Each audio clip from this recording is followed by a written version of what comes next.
মাথা নাড়লেই মাথা ঘোরে কেন, আজকে এই নিয়ে আলোচনা করব।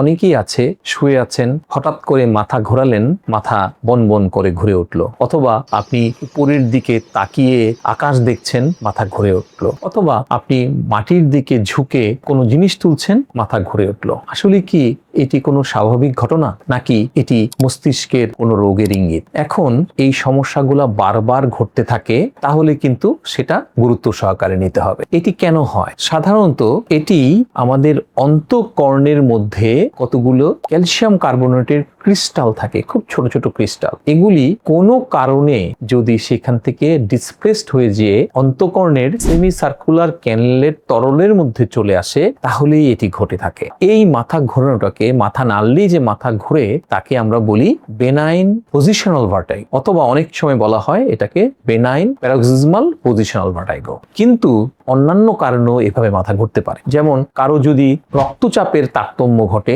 রক্তে হিমোগ্লোবিনের পরিমাণ অনেক কমে যায়, সিভিয়ার অ্যানিমিয়া হয়, অথবা কারো যদি ঘাড়ের স্পন্ডোলাইটিস রোগ থাকে, কোনো কারণে যদি আমাদের মস্তিষ্কের পশ্চাৎভাগের রক্ত সঞ্চালন কমে যেতে থাকে, অথবা কানের অন্তঃকর্ণে যে আমাদের ভারসাম্য নিয়ন্ত্রণ করার যে অংশ আছে সেখানে প্রদাহ দেখা দেয় বা ল্যাব্রিনথাইটিস হয়, তাহলেও কিন্তু এরকম মাথা ঘুরতে পারে। তাই আমরা পরীক্ষার মাধ্যমে প্রথমে আমাদেরকে এই কারণগুলোকে এক্সক্লুড করতে হবে। তারপর যদি কোনো কারণ খুঁজে না পাওয়া যায়, তখন আমরা সেটাকে বলি বেনাইন পজিশনাল ভার্টাইগো। তবে আসার কথা হচ্ছে যে এই বেনাইন পজিশনাল ভার্টাইগো খুব সহজেই কিন্তু সেটা নিয়ন্ত্রণ করা যায়। এটা এক ধরনের ব্যায়াম আছে যেটাকে বলি আমরা অ্যাপ্লি ম্যানুভার, এবং এর জন্য কিছু ওষুধ আছে।